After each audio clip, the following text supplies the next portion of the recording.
Bonjour à toutes et à tous. Ici Charles Laval. Je vous souhaite la bienvenue dans le journal des arnaques et des escroqueries. Alors aujourd'hui, je vais vous parler de l'arnaque dite aux parents. Elle est déjà ancienne, mais toujours d'actualité, et je dirais même que depuis 2022, elle connaît un certain renouveau. Alors dans cette arnaque, l'escroc va jouer sur la fibre parentale. Son mécanisme est tout à fait simple. Il envoie un SMS à sa victime potentielle en se faisant passer pour l'un de ses enfants ou petits-enfants. Et dans ce message, en fait, c'est une sorte d'appel au secours en disant « J'ai un problème, j'ai besoin que tu me contactes de toute urgence et pour cela, je te demande de passer par la messagerie type WhatsApp via le numéro de téléphone qui est mentionné dans le message. » C'est le fameux message « Coucou maman, j'ai un problème, j'ai besoin de toi pour me dépanner de toute urgence. » Alors, lorsque le contact est établi, l'histoire est toujours la même. L'escroc va dire « Ben voilà, j'ai un problème avec mon téléphone, je l'ai soit perdu ou on me l'a volé ou il est cassé et j'ai un besoin urgent de le remplacer. » Et là, justement, j'ai une occasion qui paraît intéressante. La seule chose, c'est que je n'ai pas assez d'argent pour l'acheter. Donc, je fais appel à toi pour que tu puisses m'avancer telle somme. Et alors, le paiement demandé s'effectuera généralement par l'intermédiaire des fameux coupons PCS ou Transcash. Vous savez, ce sont ces coupons qu'on achète généralement dans un bureau de tabac, puis on communique aux bénéficiaires leur numéro, ce qui lui permet de les encaisser, en fait de recharger sa propre carte, et tout cela dans un anonymat complet. C'est la raison pour laquelle ce mode de paiement est très prisé des arnaqueurs. Donc méfiez-vous chaque fois que votre contact vous demande de payer par l'usage de ces coupons. Alors, que va faire la personne? Eh bien, elle est cueillie à froid. Et c'est tout à fait normal, si vous voulez, les sentiments prennent le dessus sur la réflexion et elle aura tendance à suivre les instructions et à payer. Et nous voyons que cette arnaque, elle est très bien montée. D'abord, en fait, l'escroc s'arrange pour que sa victime ne lui téléphone pas, puisque son téléphone est hors d'usage. Effectivement, une conversation téléphonique serait dangereuse. Elle permettrait facilement de dévoiler le pot rose. Et même si sa victime lui dit « Mais attends, pourquoi on communique par SMS? J'ai qu'à t'appeler sur le numéro », il aura toujours une réponse du genre « Oui, mais ça c'est le téléphone d'un copain et on ne peut pas appeler par téléphone parce que son micro ne fonctionne pas ». Et nous avons ensuite dans cette arnaque ce qu'on retrouve dans la plupart des arnaques, c'est-à-dire qu'au début, l'escroc fait peur à sa victime, il l'ébranle, il l'inquiète, il la déstabilise, et ensuite, il l'enferme dans un délai très court pour éviter qu'elle puisse réfléchir ou se renseigner. Alors c'est la raison pour laquelle beaucoup de personnes, croyant bien faire, croyant aider un parent, le dépanner, tombent dans le panneau et se font avoir. Alors c'est une arnaque qui très souvent est basée en Afrique noire, les fameux brouteurs, et elle connaît, je me répète, un certain succès. Vous avez une variante, là c'est tout à fait différent, c'est-à-dire que l'escroc ne va pas communiquer par SMS, il va carrément téléphoner à sa victime. Alors là, ça nécessite quand même une certaine préparation et quand même de certaines qualités. Car en fait, il ne connaît pas sa victime, il ne sait pas réellement quel est son propre nom qu'il usurpe, il ne connaît pas comment il communique, c'est assez dangereux.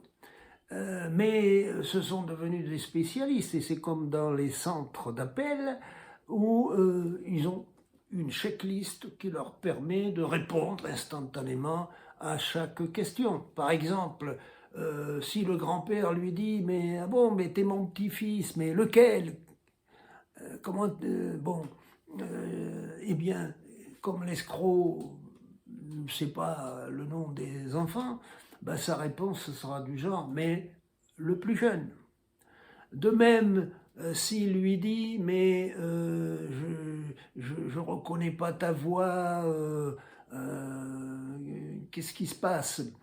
Et ben, sa réponse sera du genre, mais tu sais, j'ai attrapé froid, j'ai eu une laryngite. Il faut reconnaître d'ailleurs que ces escrocs sont très habiles parce que pour éviter que la voix soit reconnue plutôt, euh, ils téléphonent dans une ambiance un peu bruyante, si bien que la communication est pas aisée, elle est un peu brouillée. Vous avez d'autres questions du genre mais pourquoi tu m'appelles papy et non pas papou comme d'habitude? Bah, sa réponse ça va être bah écoute papy, au coup, excuse-moi, mais là avec tout ce qui m'arrive, je suis un peu perturbé, excuse-moi. Voilà. Et alors, bon, le thème sera toujours le même, j'ai perdu mon téléphone, il faut le remplacer, j'ai besoin d'argent, enfin, etc.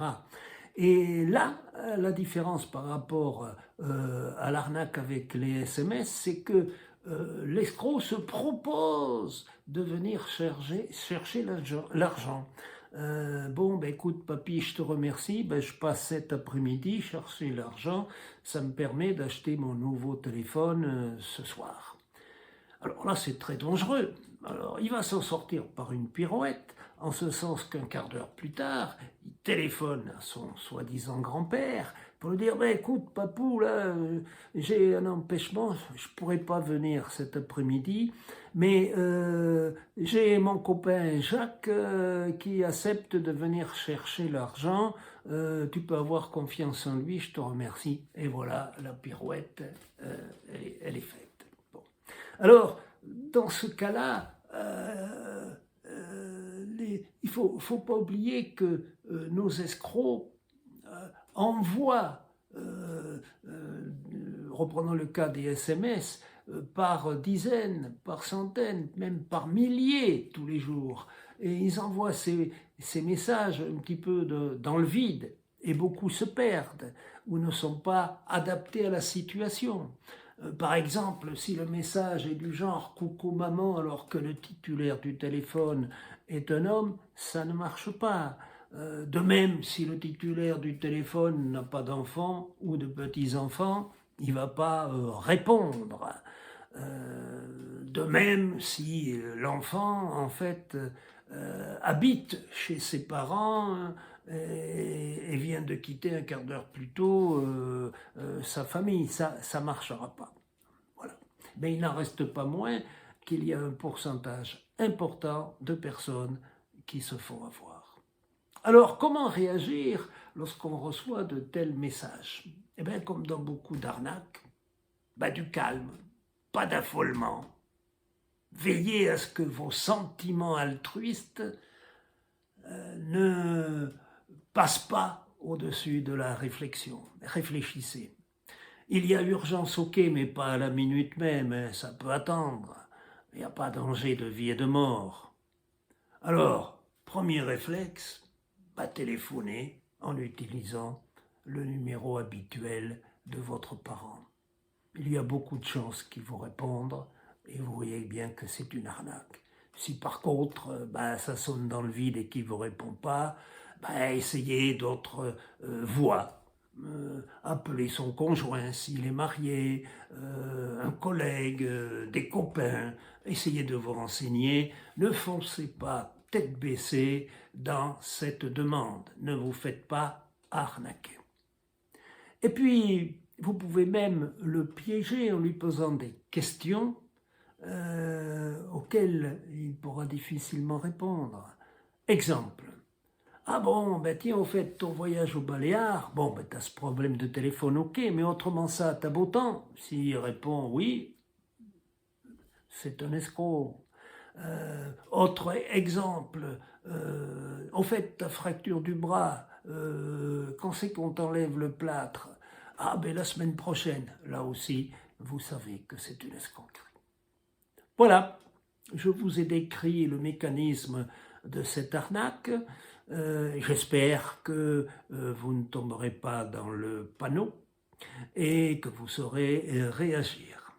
Alors le malheur, c'est que bon, c'est une arnaque, mais c'est malheureusement pas la seule. Elles sont multiples, celles qui nous entourent, qui nous menacent, et je dirais même qu'actuellement, elles explosent. C'est pour ça que je vous parlerai d'un certain nombre de types d'arnaques dans de prochaines vidéos. En attendant, ben, je vous conseille de lire le livre que j'ai écrit à ce sujet.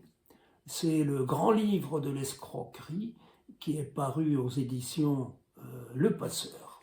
C'est un livre de plus de 500 pages, bourré d'anecdotes, un livre à la fois instructif, amusant et de mise en garde. Alors, bonne lecture, à bientôt à la prochaine vidéo et surtout, soyez et restez de plus en plus vigilants. Allez, à bientôt.